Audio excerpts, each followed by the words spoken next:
Glória a Deus, aleluia. Bom, vamos agora compartilhar da palavra, dessa mensagem, que está em 1 Coríntios, ou seja, na primeira carta que o apóstolo Paulo escreveu à igreja que estava em Corinto, capítulo 15. Esse capítulo é muito importante para a nossa compreensão, pois todo ele trata de um assunto que é crucial, é fundamental para a fé cristã, que é a ressurreição. A ressurreição do Senhor Jesus e, além, a ressurreição de todo aquele que crê no Senhor Jesus. E como eu disse no início, hoje, domingo de Páscoa, onde celebramos a ressurreição do Senhor, nada melhor do que compreendermos e nos fundamentarmos, nos fortalecermos nessa verdade maravilhosa. Vamos orar então, antes de lermos a palavra. Pai, nesse momento nós consagramos esse período de oração, de contemplação, de compreensão da Tua verdade, e eu peço, Espírito Santo, que a Tua sabedoria, que a Tua graça nos capacite, nos fortaleça em nome de Jesus, ó Pai, de forma que essa mensagem flua, de forma que essa mensagem, Senhor, realmente faça diferença na minha vida, na vida de cada pessoa que está ouvindo, que está compartilhando essa mensagem, ó Pai. Eu oro, ó Pai querido, desde já, repreendendo, ó Deus, resistindo em nome do Senhor Jesus, tudo que se levanta contra a compreensão do Evangelho, contra a salvação do Senhor.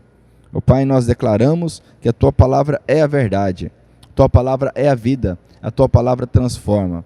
Eu oro, Senhor, nós oramos gratos a Ti, em nome do Senhor Jesus. Amém, povo santo? Glória a Deus. Bom, então 1 Coríntios, vamos começar a ler do versículo 1 ao versículo 8, onde Paulo, então, relembra a igreja de Corinto, que estava passando por algumas dificuldades, e estamos passando hoje um período de grande dificuldade. Isso, infelizmente, tem afetado a muitos, se não todos. Há mais de anos estamos enfrentando a pandemia, nos deparando aí com a morte, com a enfermidade, com a dificuldade financeira, com a incerteza, com a politicagem que envolve tudo isso aí. Então, nós precisamos, como igreja, nos posicionar, orarmos e nos firmarmos na palavra, dando um bom testemunho, fazendo a nossa parte. Paulo relembra a igreja de Corinto, dizendo o seguinte: agora, irmãos, versículo 1, quero que lembrem do evangelho que eu anunciei a vocês, o qual vocês aceitaram e no qual continuam firmes. A mensagem que anunciei a vocês é o evangelho, por meio do qual vocês são salvos, se continuam firmes nele, a não ser que não tenha adiantado nada vocês crerem nele. Então Paulo relembra dizendo, olha, vocês estão firmados, não é em mim, não é nas circunstâncias, mas no evangelho. Eu te pergunto, meu irmão, minha irmã, você está firmado no evangelho?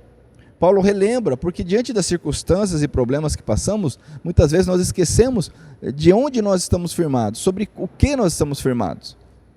E nós, como cristãos, e eu falo a cristãos, e caso você não seja cristão, eu te digo, entregue a sua vida ao Senhor Jesus, confie nele de todo o seu coração, permita que ele faça essa obra maravilhosa na tua vida.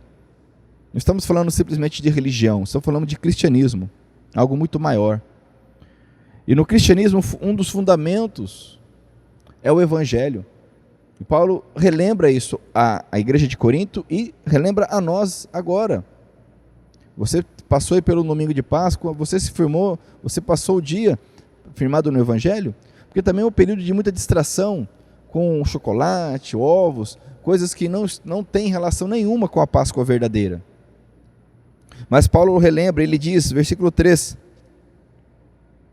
eu passei para vocês o ensinamento que eu recebi e que é da mais alta importância, olha só, mais alta importância o ensinamento. Cristo morreu pelos nossos pecados, como está escrito nas Escrituras Sagradas, glória a Deus. Ele foi sepultado e no terceiro dia foi ressuscitado, como está escrito nas Escrituras, e apareceu a Pedro e depois aos 12 apóstolos. Depois apareceu de uma só vez a mais de 500 seguidores, dos quais a maior parte ainda vive, mas alguns já morreram. Em seguida apareceu a Tiago e mais tarde a todos os apóstolos. Por último, depois de todos, ele apareceu também a mim, como para alguém nascido fora de tempo. Olha só, amados, o evangelho nos diz que Jesus Cristo morreu por nossos pecados, pelos meus pecados. Ele fez o que ninguém poderia fazer. e fez por vontade própria, por amor, por escolha. Este evangelho de amor, de perdão e graça, é um fundamento, é a base. Se tenho paz em meio a toda essa adversidade que estamos passando, se temos paz em meio a toda essa dificuldade que estamos vendo, é porque eu creio que Deus me amou, creio que Deus morreu por mim, creio que há algo além desta vida complexa, dificultosa, problemática. E é sobre isso que vamos discorrer agora. Mas primeiro entenda o que é o Evangelho. Se alguém lhe pergunta o que é o Evangelho, meu irmão, você já parou para pensar sobre isso? De forma rápida, objetiva, clara, com clareza, com discernimento. Se alguém lhe pergunta o que é o Evangelho, sabe que muitos vão falar, o Evangelho é um jeito de falar, é uma roupa que você veste, porque você tem que andar assim, tem que andar assado, tem que ir na igreja. Não. O que é o Evangelho? O Evangelho é o fato, não é uma história. É o fato de que Cristo morreu em meu lugar pelos meus pecados. E quem é Cristo? Cristo não foi um libertador, não foi um político, não foi um rebelde, um reacionário, não. Jesus Cristo é Deus que se fez carne. João capítulo 1 nos diz que o Verbo se fez carne e habitou entre nós. O Natal nos diz isto. O Natal não tem a ver com Noel, com presentes, com consumismo desenfreado. Natal tem a ver com o fato que Jesus veio ao mundo. E agora na Páscoa, devemos entender que o ciclo se fecha. Entenda isso, meu irmão cristão. Se você é cristão, você precisa entender isso aí. Sair da superficialidade. Paulo diz, Jesus Cristo morreu, o próprio Deus veio e morreu no meu lugar. Mas não apenas morreu, porque se ele tivesse morrido, apenas, onde estaria a vitória? A vitória está no fato de que ele foi sepultado e ao terceiro dia ele ressuscitou. Glória a Deus. Aleluia. Louvado seja o Senhor, porque ninguém venceu a morte, a não ser Cristo. A morte é inevitável, mas em Cristo nós temos a vitória sobre a morte. Você crê na ressurreição? Paulo certa vez perguntou a alguém que estava ali interrogando uma autoridade, você crê nos profetas? Você crê na ressurreição? Quando Paulo estava no Areópago, discursando, conversando com os filósofos, os epicureus, os estoicos, Paulo começou a falar sobre a ressurreição e muitos ficaram admirados, porque nunca haviam ouvido falar sobre algo dessa forma. Alguns zombaram, como é comum, sempre foi, sempre será, até a hora que se depararem com o próprio Cristo, e aí não sei o que vão fazer diante dele. Mas outros creram na ressurreição. Crê na ressurreição, minha irmã. Crê na ressurreição, meu irmão. Esse é o Evangelho. Então, fechando esse ponto, se alguém lhe pergunta o que é o Evangelho, você pode postar isso aí na tua rede social. O que é o Evangelho? Vou ler novamente, diz aqui, 1 Coríntios capítulo 15, versículo 3. Eu passei para vocês o ensinamento que recebi e que é da mais alta importância. Cristo morreu pelos nossos pecados, como está escrito nas Escrituras Sagradas. O profeta Isaías já tinha profetizado acerca disto. E ele foi sepultado e no terceiro dia foi ressuscitado, como está escrito nas Escrituras. Nunca mais se esqueça disto. E depois apareceu para os seus. Mas continuando, quero agora falar sobre um segundo ponto que Paulo escreve aqui. Qual a importância da ressurreição? E aqui nós nos deparamos com a triste realidade, que a igreja do Senhor Jesus esqueceu da ressurreição. Esqueceu da importância desse milagre, talvez o maior milagre que exista, que é o fato de um dia eu ressuscitar, você ressuscitar, os que morreram ressuscitarão. E olha só o que Paulo escreve acerca disto. Aqui no capítulo 15, e como eu disse, todo o capítulo 15 trata deste assunto, a ressurreição. No versículo 12, ele começa a discorrer, olha, se a nossa mensagem, e entenda o contexto naquele momento, Muitas pessoas estavam questionando o fato da ressurreição de Cristo. Queriam trazer o Evangelho, reduzir o Evangelho a mais uma religião. Ou seja, um conjunto de normas de uma boa vida. Fazer bem ao próximo, ter uma vida ordeira. Queriam reduzir o Evangelho a isto. Mas religião, nós sabemos, sempre existiu e vai existir até o momento que esse mundo acabar. Mas a religião, ela não supre o interior do homem. Não supre o interior do ser humano. O Evangelho vai além. Diz, olha, não basta ter uma boa vida, não basta fazer o bem. Nós somos eternos. Existe algo além. E a questão é, eu ressuscitarei ou não? E ressuscitarei com Cristo ou não? E Paulo então começa a dizer, se a nossa mensagem é que Cristo foi ressuscitado, como é que algum de vocês dizem que os mortos não vão ressuscitar?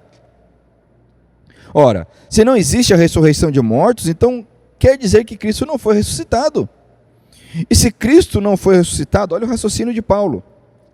Nós não temos nada para anunciar e vocês não têm nada para crer. Ora, amados, se a ressurreição é uma historinha, se é um conto, ora, Jesus não ressuscitou, Jesus nem existe mais. E o que nós pregamos? E em que você crê se Jesus não ressuscitou? É muito simples esse argumento de Paulo, refutando essas filosofias que muitos têm como modernas, ultramodernas, pós-modernas, que na verdade já, lá em Corinto já existia. Negar que Cristo ressuscitou, negar que Cristo morreu em nosso lugar. Lembre-se, todos são livres para pensar e se portar como quiserem. O próprio Senhor Jesus nos dá essa liberdade. Claramente, haverá consequência para toda escolha, para toda conduta, que é um dos maus da religiosidade falsa. Querer impor às pessoas uma forma de viver. Não, que é o mal não apenas da religiosidade, mas também do ateísmo distorcido, querer impor uma conduta, uma forma de pensar às pessoas. Vemos isso na mídia o dia inteiro. Querem impor uma forma de pensar. Deus nos deu liberdade para pensar e para agir. Claramente teremos consequências sobre todas as escolhas que tomarmos. Toda conduta que tivermos terá consequências, boas e ruins. Entenda isso, não seja um falso religioso e não seja um falso idealista, um falso esclarecido, porque estamos cheios de falsos esclarecidos, falsos especialistas, que nada mais querem do que impor a sua visão de mundo, porque só essa visão de mundo está correta. Meu irmão, existe apenas uma visão de mundo que é o que a Bíblia ensina, ok, mas se o outro pensa diferente, Deus permite que ele pense diferente. Quem sou eu para tentar impedir? Eu posso, caso ele queira, conversar, pregar o Evangelho, pregar a palavra, orar por ele. Mas se ele quer continuar pensando assim, haverá consequência. Entenda isso. Paulo está trazendo um raciocínio aqui, ora, naquele contexto, muitos não criam na ressurreição. E ele diz, ora, se Cristo não foi ressuscitado, nós não temos nada para anunciar e vocês não têm nada para crer. Olha só que ele continua esse raciocínio dizendo assim, ó, a conclusão que ele chega. Se Cristo não ressuscitou, os que morreram crendo nele estão perdidos. Quantos que já morreram? Todos estão perdidos, viveram em vão, viveram de forma tola. Se isso fosse verdade. 19. Eu acho fantástica essa conclusão de Paulo, que ele diz, se a nossa esperança em Cristo só vale para essa vida, nós somos as pessoas mais infelizes deste mundo. Olha que conclusão. Se a nossa esperança em Cristo está resumida a este mundo, somos os mais infelizes. E aí você começa a entender o raciocínio do que despreza a ressurreição, despreza o Evangelho, não crê. De fato, Eles nos veem como infelizes, retrógrados, arcaicos, medievais. Falamos de família, isso é arcaico, é medieval. É o novo normal. Que é novo, mas não é normal. Não é normal o que estamos vivendo. E nunca será normal. Não aceite essa mentira. É uma situação nova. Estamos nos adaptando, mas isso não é normal. Nunca foi e nunca será. Mas, olha só, se nós não cremos, vamos crer em crer. A nossa vida fica resumida a nada, se nós não cremos na ressurreição. É algo muito sério, muito impactante entendermos isso. É fundamental cremos na ressurreição. Por isso que muitos, mesmo no contexto de igreja, de comunhão, de comunidade, está infeliz, está abatido, está depressivo, está triste, mas é lógico, se esqueceu da ressurreição. Se esqueceu que eu posso viver 90, 100, 110 anos aqui, mas há uma eternidade após esse contexto. E aí? Se está difícil passar por 1 ano e meio, 2 anos de pandemia, que dirá uma eternidade sem Deus? Por isso que muitos estão infelizes, esqueceram da ressurreição. Paulo chega a essa conclusão. E ele começa então a explicar o quê? Amados, Jesus ressuscitou, esse é o Evangelho. E nós vamos ressuscitar. E aí alguns questionaram, mas como será essa ressurreição? Porque fulano morreu, o navio afundou, ninguém achou o corpo, como é que esse corpo vai ressuscitar? Ah, o outro já está enterrado, já apodreceu, é só pó, não tem mais nada, como que vai ressuscitar? Que é o problema que o ser humano enfrenta, ao comparar o agir de Deus com o agir humano, a limitar Deus a agir como se ele fosse humano. E nós vemos isso direto em filmes, em desenhos, em histórias, analogias, comparando o agir de Deus com o agir humano. Há quem ao longo da história, por exemplo, no contexto de cristianismo, dizia que não se podia queimar o corpo, fazer a incineração do corpo, porque imagina, e como é que vai ser na ressurreição dos mortos? Quer dizer, olha o descalabro, olha a falta de compreensão de Deus, uma coisa ilógica, não é nem questão de fé, é de ilógica mesmo. Tem coisas que são falta de fé, outras é falta de raciocínio mesmo. Ora, como é que a pessoa crê que Deus pode ressuscitar um morto e não pode restaurar um corpo do zero? Como é que crê que Deus criou todas as coisas do zero e não pode restaurar um corpo do zero que foi incinerado? Olha que incoerência. E esse raciocínio, esses questionamentos chegaram para Paulo e ele começa agora a falar sobre isso, explicando, olha, precisamos entender que nós seremos ressuscitados, não nesse físico, mas em um novo corpo, o corpo glorificado. Os evangelhos nos narram que após a ressurreição o Senhor Jesus aparecia, desaparecia, que ele ascendeu aos céus no seu corpo ressurreto. É um outro contexto, e Paulo faz algumas analogias dizendo, olha, quando você planta uma semente, por exemplo, não nasce outra semente, nasce uma planta. Há uma transformação poderosa, que dirá quando Deus transformar esse corpo corruptível, porque Paulo também diz aqui em 1 Coríntios que essa corrupção do nosso corpo não pode herdar o reino de Deus, não entra a corrupção no céu, nosso corpo é corrompido, é viciado, por isso ele será transformado para que, mediante o poder de Deus, tenhamos essa capacidade de estar na presença do Senhor. Ele diz aqui a partir do versículo de número 42, pois será assim quando os mortos ressuscitarem. Quando o corpo é sepultado, é um corpo mortal, mas quando for ressuscitado será imortal. Quando ele é sepultado é feio e fraco, mas quando for ressuscitado será bonito e forte.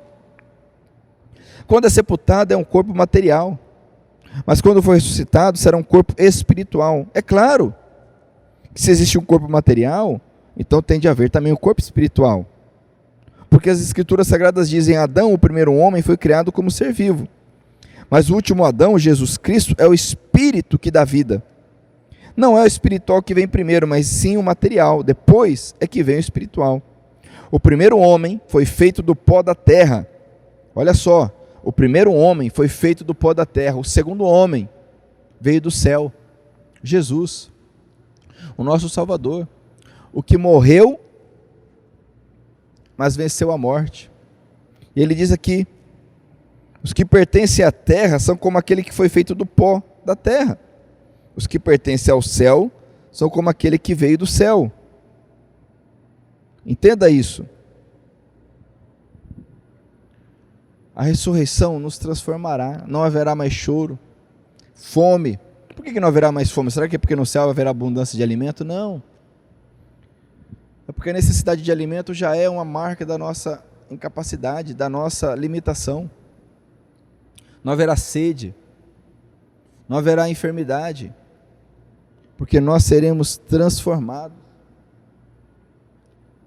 Creia na ressurreição. Vai passar, tudo vai passar. Jesus disse: a terra e os céus passarão, à exceção da minha palavra. Esse corpo logicamente não pode herdar o que é perfeito, maravilhoso, mas aí está o poder de Deus, seremos transformados. Falamos de ressurreição, e é interessante porque nesse período de Páscoa, muitos estão limitados, o que já é um avanço, né? Se na Páscoa lembrar da ressurreição de Cristo, já é um avanço, porque a maioria está correndo atrás de coelho até agora, procurando ovo.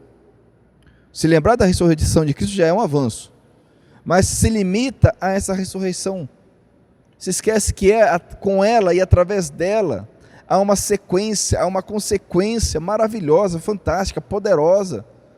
Jesus deixa de ser chamado de filho unigênito do Pai e torna-se o primeiro de muitos, a Bíblia diz. Olha só, lá em João, capítulo 3, versículo 16, nos diz que Deus amou o mundo de tal maneira que deu o seu único filho, para que todo que nele crê não morra, mas tenha vida eterna. Ele era o único, porque ele é um com o Pai, perfeito, ninguém mais. E único porque ele é eterno. Mas a partir do momento que ele ressuscita, através dele nós podemos ser transformados em filhos de Deus. É o que está lá em João. Capítulo 1 de João nos fala isso: aqueles que crerão nele, ele deu o poder de serem feitos filhos de Deus. Isso é um poder que nós recebemos agora. Jesus não é mais o unigênito do Pai, mas o primeiro, o primogênito do Pai. Somos feitos filhos de Deus. Essa é a dinâmica do Evangelho, que muitos desconhecem. É a palavra que nos ensina isto. E continuando, nós precisamos compreender o quê? Que essa ressurreição é o Evangelho e é a nossa fé, é a nossa esperança. Entenda isto. Qual é a sua fé? Qual é a sua esperança? A sua esperança está baseada em quê? A sua fé está baseada em quê? No início dessa mensagem, nós falamos o que é o Evangelho. E eu lhe pergunto mais uma vez, para enfatizar. Sabemos que o aprendizado ele é com repetição. Eu, como professor, eu sei disso e procuro sempre enfatizar, repetir. A repetição, ela nos ensina. Ela exercita a nossa memória. Então eu lhe pergunto mais uma vez, o que é o Evangelho?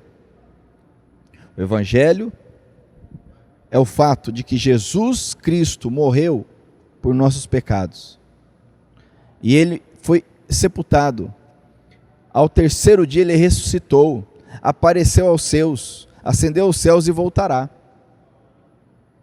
O Evangelho, Paulo também escreve, é o poder de Deus para todo aquele que nele crê. E por que o poder de Deus? Porque ele vence a morte. Escute, o autor aos Hebreus escreve que o Senhor Jesus, ele veio para libertar o homem, a humanidade, da escravidão, do medo, da morte. Olha que coisa tremenda. Jesus veio para nos libertar da escravidão, do medo, da morte. O medo, ele escraviza. O pânico destrói. Não à toa que João escreve que no perfeito amor de Deus não há medo. O perfeito amor de Deus lança fora todo medo.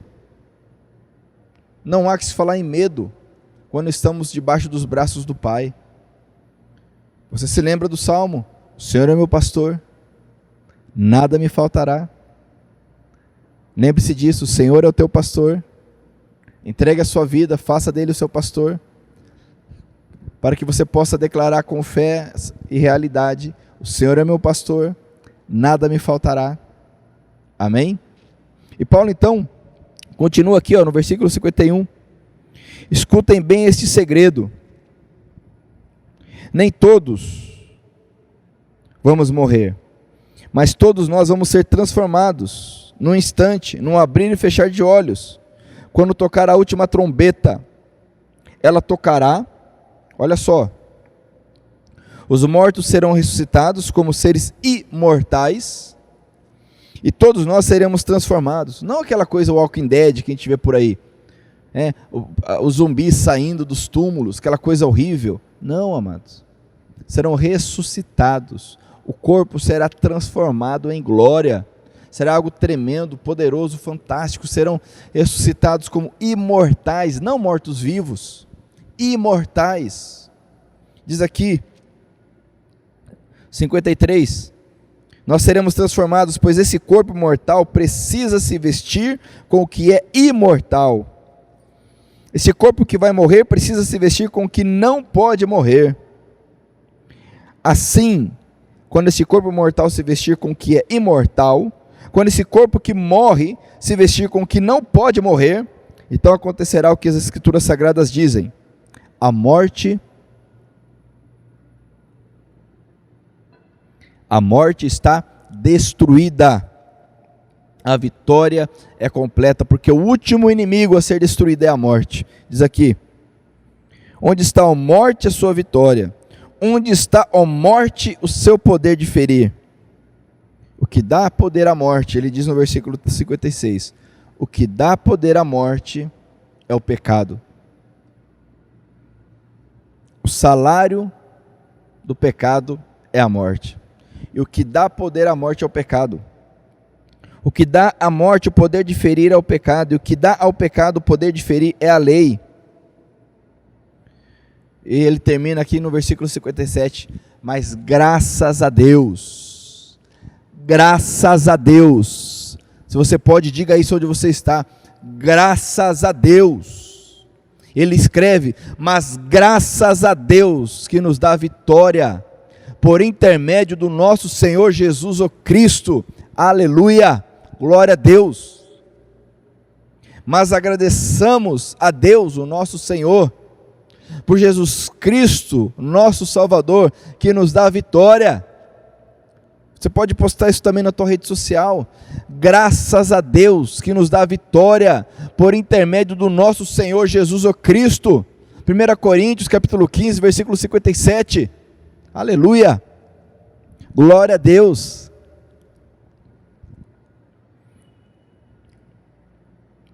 Essa é a nossa fé, essa é a nossa esperança, amados. Eu volto a lhe perguntar: qual é a sua fé? Qual é a sua esperança? Está baseado em quê? As circunstâncias ao nosso redor não têm o poder de nos trazer paz, por melhor que elas sejam. Quando tudo dá errado, nós precisamos entender que aqui é passageiro. Isso não é um pensamento de fuga. Pelo contrário, é um pensamento de força. É um pensamento de real compreensão. Veja bem, passamos agora por um período em que foi trazida à memória a paixão de Cristo. Talvez você assistiu algum filme, alguma peça de teatro, e a perspectiva do Senhor Jesus, a perspectiva dele de algo além deste mundo, a perspectiva correta dele de que esse mundo não é tudo, de que o reino dele não é deste mundo, o capacitou a enfrentar a cruz. Ele se entregou quando estava sendo julgado. Pilatos, querendo se exibir, querendo impor, mostrar que ele era autoridade, falou: você não sabe que eu posso mandar te soltar, te prender? Jesus disse: olha, você só tem autoridade porque ela lhe foi dada. Você só tem autoridade porque recebeu do alto. Em determinado momento Pilatos pergunta para Jesus: mas você também é rei? Jesus diz: meu reino não é deste mundo. Jesus é teu rei? Eu te pergunto nessa noite, meu irmão, minha irmã, Jesus é o teu rei? Porque se Jesus é o teu rei, ele disse claramente: o meu reino não é deste mundo. Ora, vamos fazer um silogismo aqui, um raciocínio básico. Se Jesus é rei, se o reino dele não é deste mundo, e se você o tem como rei, a consequência é que você também não é deste mundo. Assim como Jesus passou por este mundo, nós estamos passando. Olha a incoerência, olha a falta de compreensão. Muitos dizem: ah, Jesus é o meu rei, cantam canções, o meu rei. Mas estão presos nesse mundo, a mente está nesse mundo, pedindo a Deus apenas bênçãos neste mundo. Se esquece da salvação, se esquece, conforme aquele homem que o Senhor Jesus nos narra, que trabalhou, produziu, alcançou o seu objetivo. Quando chegou na meta, ele disse: agora o que eu vou fazer? Já sei. Vou preparar os celeiros, vou depositar tudo, vou guardar, vou ficar tranquilo. E Jesus então nos diz que aquele homem foi questionado, e foi dito a ele: louco, nesta noite pedirão a sua alma. E o que você tem preparado, para quem é? Vai ficar para quem? Meus irmãos, nós devemos trabalhar, e trabalhar arduamente. Devemos produzir. A Bíblia nos diz isso, a Bíblia diz que quem não trabalha não come. E precisamos orar nesse período de dificuldade, porque muitos querem trabalhar e não podem. Enquanto muitos podem trabalhar, mas não trabalham, muitos querem trabalhar e não podem. Que o Senhor abra portas de emprego, que o Senhor abra portas, capacite as autoridades municipais, estaduais e federais, para que haja produção de emprego. Mas o trabalho não é tudo. O nosso reino não está nesse mundo. Invista na oração, invista na leitura bíblica, invista no testemunho, invista na pregação do evangelho, invista no que é eterno. Amém? Invista no que é eterno. Glória a Deus. E já partindo para o encerramento dessa mensagem, dessa reflexão, Paulo nos escreve ainda em Coríntios, eu volto a dizer, te oriento, eu te dou uma orientação, um conselho, leia depois com calma, todo esse capítulo 15 de 1 Coríntios. Todo ele fala sobre a ressurreição, e eu volto a dizer, infelizmente, a ressurreição foi esquecida pela igreja. Fala-se muito deste mundo, muito desse mundo, mas pouco da ressurreição. Há um desequilíbrio aí. Não podemos esquecer que estamos passando por aqui, temos nossa responsabilidade, mas nós não podemos desequilibrar. O equilíbrio é sabedoria. A Bíblia diz que no princípio o mundo era um caos, vazio, e Deus trouxe o equilíbrio. Deus, olha só que interessante, meu irmão. O mundo era trevas, escuridão, confusão. Mas perceba que Deus não extinguiu as trevas. Deus, ele trouxe equilíbrio. Hoje nós temos noite e temos dia. Imaginemos como seria se fosse apenas dia. Sabemos que existem locais do planeta Terra em que o dia pode durar meses, a noite pode durar meses. Imagine se fosse todo o tempo assim. Há um equilíbrio. Deus não excluiu, ele trouxe equilíbrio. Precisamos buscar a sabedoria do alto. A Bíblia diz que quem tem fome, quem precisa de sabedoria, peça a Deus que lhe dará. Sabedoria e equilíbrio. Então, escute, não se esqueça do Evangelho. O Evangelho é a ressurreição de Cristo, e através dele nós poderemos ressuscitar. Então, para encerrar, Paulo escreve aqui: portanto, queridos irmãos, continuem fortes e firmes. Olha só, eu te digo, vou enfatizar aqui, olhando no teu olho, continue forte e firme. Continue forte e firme. Se você puder falar isso para alguém, você marido puder falar isso para tua esposa, você pai, mãe, puder falar isso para o teu filho, continue forte e firme. Quem sabe alguém pense agora, mas eu já estou fraco, minhas forças se acabaram. Meu irmão, o Senhor é contigo, e a Bíblia diz que o Senhor renova as forças, aleluia, glória a Deus, o Senhor renova as forças, e em nome de Jesus Ele está renovando as suas forças nesse momento, em nome de Jesus Ele está renovando a sua capacidade nesse momento, em nome de Jesus, amém? Você crê nisso? Continue forte e firme, ele escreve. Ele diz aqui, continuem ocupados no trabalho do Senhor, pois vocês sabem que todo o seu esforço nesse trabalho sempre traz proveito. Aleluia! Continue o seu trabalho no Senhor, pois ele sempre traz proveito, meus irmãos. Continuem, em nome de Jesus, no seu trabalho. Continue com o seu trabalho no Senhor, pois esse trabalho sempre traz proveito. Glória a Deus. Amém? Aleluia. Que nesse domingo, ou não sei quando você vai ouvir essa mensagem, sabe, você está nos acompanhando aí pelos nossos canais. Nós temos o canal da igreja no YouTube, IBVI Church. Temos o meu canal também, Homens Fortes em Tempos Difíceis. Quem sabe você está ouvindo essa mensagem no canal Homens Fortes em Tempos Difíceis. Já passou o domingo de Páscoa.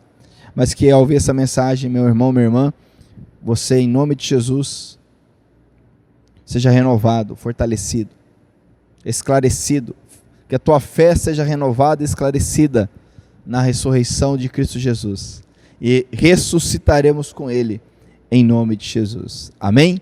Glória a Deus. Eu quero fazer uma oração para encerrar, com base no que foi dito aqui. Oremos. Pai querido, santo, Pai, tantas coisas, tantas circunstâncias, tantas situações nos distraem e nos levam muitas vezes a esquecer que estamos aqui de passagem. Nos leva a esquecer a maravilha da verdade de que o Senhor ressuscitou dentre os mortos. E há uma verdade que nos diz que o Senhor está nos aguardando. O Senhor nos diz na sua palavra que iria para junto do Pai preparar moradas para nós.